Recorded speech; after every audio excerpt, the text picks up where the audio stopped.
नमस्कार साथियों, स्वागत है आपका मेरे इस YouTube चैनल द स्मार्ट ज्ञान अड्डा में। जी हाँ साथियों, केंद्रीय कर्मचारियों के डीए में 34% यानी कि बढ़ोतरी के बाद अब ट्रेवल अलाउंस यानी परिवहन भत्ता में को बढ़ाने पर विचार हो रहा है। जी हाँ साथियों, परिवहन भत्ता का नियम है कि 25% से डीए जैसे ही बढ़ता है तो उसको बढ़ाया जाता है।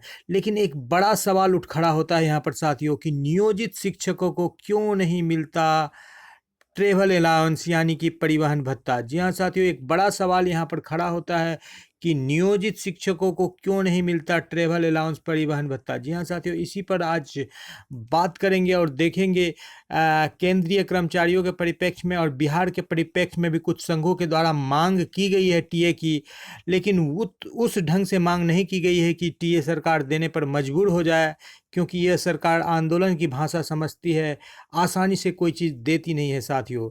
तो इस अंक में चलेंगे आगे। इससे पहले वीडियो को एक लाइक कर दे और चैनल को अब तक सब्सक्राइब नहीं किया है तो द स्मार्ट ज्ञान अड्डा आपका अपना चैनल है साथियों, इसे सब्सक्राइब कर ले जो आपके उज्जवल भविष्य की कामना करता है। जी हाँ साथियों, तो सीधे चलते हैं अगले स्लाइड पर और देखते हैं कि क्या कुछ है टीए से संबंधित समाचार। कर्मचारियों के लिए अच्छी खबर, डीए के साथ 15,750 रुपये का मिलेगा टीए। जी हाँ साथियों, जाने पूरा कैलकुलेशन।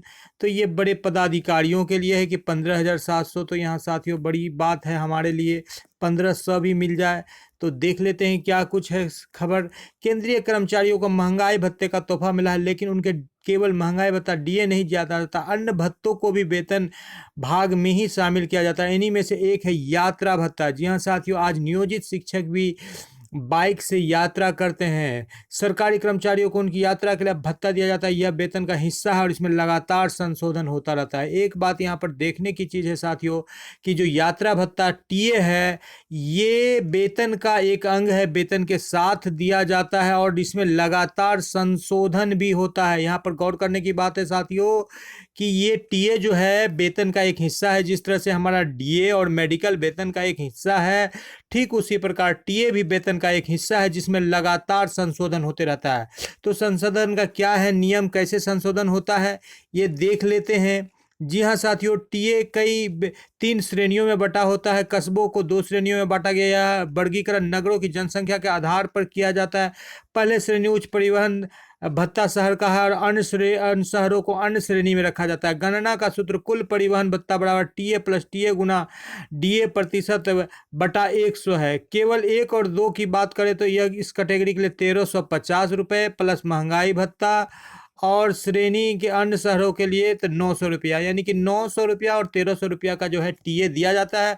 उसके बाद टीए प्लस इस फार्मूले के द्वारा टीए गुना डीए प्रतिशत बटे 100 के द्वारा कैलकुलेट किया जाता है। ये तो कैलकुलेशन दूर की बात हो गई साथियों।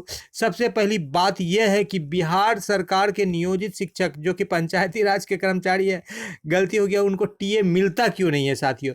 अब तक शिक्षक संघों ने इस संबंध में मांग को उठाया क्यों नहीं ढंग से कि टीए पर विचार किया जाए।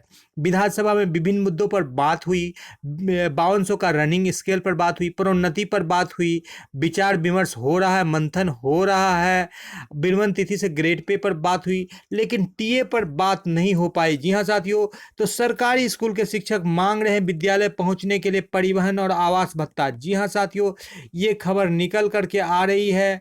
ये खबर निकल करके आ रही है 8 किलोमीटर की दायरा के लिए जो है आवास भत्ता, जो कि ज़्यादा 8% मांग रहे हैं। और ये खबर निकल करके आ रही है बिहार से साथियों, सीतामढ़ी से। तो एक अच्छी खबर निकल करके आई है सीतामढ़ी से कि टीए की मांग की गई है। जी हाँ साथियों, इसी प्रकार टीए की मांग विभिन्न शिक्षक संगठनों के द्वारा की जानी चाहिए। और ये मांग शिक्षक संगठन करेंगे कब, जब हम और आप जैसे शिक्षक इन मांगों को उठाएंगे और उनको बोलेंगे कि आप टीए के मांग को कीजिए, ट्रेवल अलाउंस को कीजिए।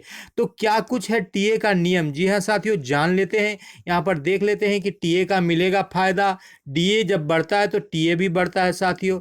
तो क्या कुछ है नियम, इसको देख लेते हैं। पुराना समाचार है साथियों, लेकिन नियम को जानने के लिए पुराना और नया नहीं होता, नियम नियम होता है। जी हाँ साथियों, डीए के बढ़ने के साथ यहाँ पर टीए में भी बढ़ोतरी की बात हो रही है और बढ़ भी गई है कई जगहों पर। तो हम जब टीए हमें मिलता भी नहीं है तो फिर बढ़ेगा कैसे। भले ही ये टीए बढ़ने के लिए 2021 के स्लाइड को लिया गया है साथियों, लेकिन टीए बढ़ने के नियम को यहाँ पर बताया गया है कि टीए किस तरह से बढ़ता है। 2021 को जब डीए रिस्टोर किया गया तब जुलाई सितंबर में 2021 के लिए महंगाई भत्ता 25% से ज़्यादा होगा, तभी यात्रा भत्ता को बढ़ने की उम्मीद की जा सकती है। सचिव मिश्रा ने कहा कि जनवरी से जून 2021 के लिए डीए का ऐलान अब भी बाकी है, इसलिए महंगाई भत्ते में 1 जुलाई से बढ़ोतरी मतलब दशहरा से दीपावली के बीच होगी, जो कि कर्मचारियों के 7वें वेतन आयोग की मैट्रिक्स में इस साल के अंत तक दिखेगी। कहने का तात्पर्य है कि जब महंगाई भत्ता 25% से ज़्यादा हो जाता है तो टीए बढ़ता है। लेकिन यहाँ बिहार के शिक्षकों के लिए एक बड़ी बात है साथियों कि हमें टीए मिलता ही नहीं है। हम भी नियोजित शिक्षक भी बाइक से सफ़र करते हैं और पेट्रोल दिनों दिन महंगा होता जा रहा है। पेट्रोल का दाम आग लगी हुई है, पेट्रोल के दाम में दिनों दिन आसमान को छू रही है। तो हम नियोजित शिक्षकों को भी टीए के लिए मांग करना चाहिए। कई सारे शिक्षक 50-60 किलोमीटर यात्रा करके विद्यालय जाते हैं, तो उन्हें टीए का मांग करना चाहिए। तब जाकर के जो 25% से ज़्यादा हमारा डीए है तो टीए बढ़ता। पहले तो हमें टीए लेने के लिए मांग करना पड़ेगा, फिर टीए बढ़ोतरी की बात होगी। जी हाँ साथियों, तो ये जो खामी है बिहार सरकार ने बड़ी चालाकी से हमारे वेतन संरचना में रखी है, टीए को लागू नहीं किया गया है। जी हाँ साथियों, तो टीए के लिए आप अपने संघ पर दबाव बनाइए कि टीए की मांग को भी रखे, जैसे कि सीतामढ़ी के एक संघ ने रखा है, ताकि आने वाले भविष्य में, निकट भविष्य में हमें टीए का लाभ मिल सके। जी हाँ साथियों, इसी उम्मीद के साथ कि आपको निकट भविष्य में ट्रैवलिंग अलाउंस यानी परिवहन भत्ता का लाभ मिले, इसी उम्मीद के साथ आपसे विदा लेंगे साथियों। जय हिंद, जय भारत, आपका दिन शुभ हो। द स्मार्ट ज्ञान अड्डा आपका अपना चैनल है साथियों, इसे सब्सक्राइब कर लीजिए और आप अपने बहुमूल्य सुझाव इस चैनल को देते रहिए। जी हाँ साथियों, वीडियो को शुरू से लेकर अंत तक देखने के लिए आपका बहुत बहुत धन्यवाद। आपका दिन शुभ हो। जय हिंद, जय भारत, वंदे मातरम।